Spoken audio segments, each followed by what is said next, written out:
मैं संजीव सर आज फिर आप लोगों के लिए ईंधन सेल के बारे में समझाने जा रहे हैं कि ईंधन सेल क्या होता है। क्या ईंधन भी सेल के रूप में कार्य करता है? बिल्कुल ईंधन सेल के रूप में कार्य करता है।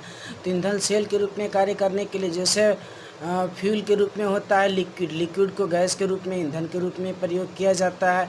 CH3OH अल्कोहल को हाइड्रोजन H2 के रूप में प्रयोग किया जाता है। C2H5OH अल्कोहल को CO कार्बन मोनोऑक्साइड के रूप में ईंधन के रूप में प्रयोग किया जाता है। कि इसकी व्याख्या कुछ इस प्रकार कर सकते हैं ईंधन सेल के रूप में। तो इस ईंधन सेल के लिए कुछ न कुछ उपयोग होने वाले पार्ट है। इन पार्ट को कुछ इस प्रकार हम समझाने जा रहे हैं। जैसे पहला ऑक्सीडेंट्स लाइक के रूप में O2, एयर हवा, H2O2, HN3 ETC, ये सभी चीज़ों को ऑक्सीडेंट के रूप में करते हैं। लेकिन electrodes use at PT, porous, PVC, nickel, boride, Raney, nickel, Teflon इत्यादि यूज करते हैं। सिल्वर भी साथ में होता है। Fuel cell are classified of the based on the temperature as the तो लो टेम्परेचर पर ये आधारित होता है। ये लेस देन 100 डिग्री C पर उपस्थित होता है। ये मीडियम टेम्परेचर सेल 100 डिग्री से 250 डिग्री C के आसपास हो सकता है। तो ये सब इसकी कंडीशन है। और अधिकतम तापमान के लिए सेल का 500 डिग्री C हो सकता है। तो ये इस कुछ कंडीशन जो ईंधन सेल के लिए उपयोगी होता है, जो आपको हम बता दिए हैं।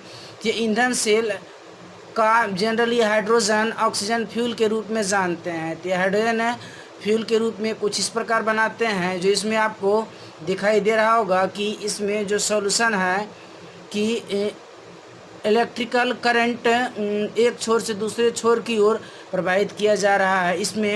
इसके अंदर वाटर हीट होने के बाद बाहर की ओर निकलता है। और इसकी इक्वेशन कुछ इस प्रकार बनती है।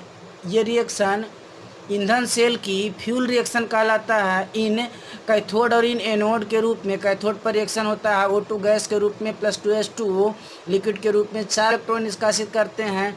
तो 4OH माइनस एक्वस बनता है। फिर यहाँ पर एनोड के रूप में 2H2O जब गैस के रूप में और 4OH एक्वस के रूप में डालते हैं तो 4H2O लिक्विड और 4 इलेक्ट्रॉन बाहर निकलता है। तो ओवरऑल रिएक्शन जब दोनों को तुलना करते हैं, संतुलित करते हैं, बैलेंस करते हैं, तो 2H2O gas plus O2 gas से 2H2 अर्थात वाटर गैस का ही निर्माण होता है। तो ये ईंधन सेल रिएक्शन को इस प्रकार दर्शा सकते हैं एनोड और कैथोड के रूप में।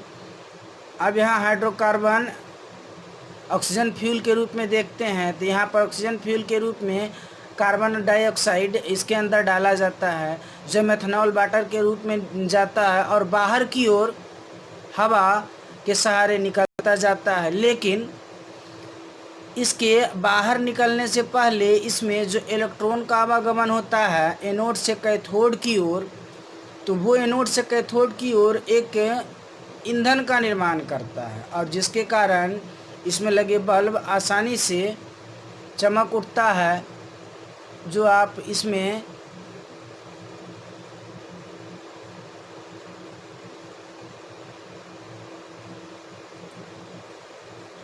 जो कंडीशन होता है उस कंडीशन को मैं समझा देता हूँ कि क्या क्या हो सकता है।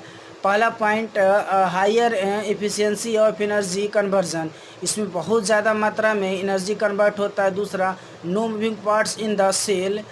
और 3 साइलेंट ऑपरेशन, यानी कि इसमें ऑपरेशन जो है साइलेंटली होता है, पता नहीं चलता है। 4 absence of harmful waste products. 5 से as a power source in spaces, यानी कि इसका सोर्स है कई एक प्रकार का होता है। ये ईंधन सेल जनरली कई एक प्रकार के गैसों और इसके लिक्विडों के कारण संभव हो पाता है। और ये ईंधन सेल हमेशा संभव हो पाता है, ऐसा नहीं कि ईंधन सेल नहीं होता है। बिल्कुल ईंधन सेल होता है और प्रयोग भी किया जाता है। तो आज के लिए इतना ही, शेष नेक्स्ट क्लास में करेंगे। थैंक्स।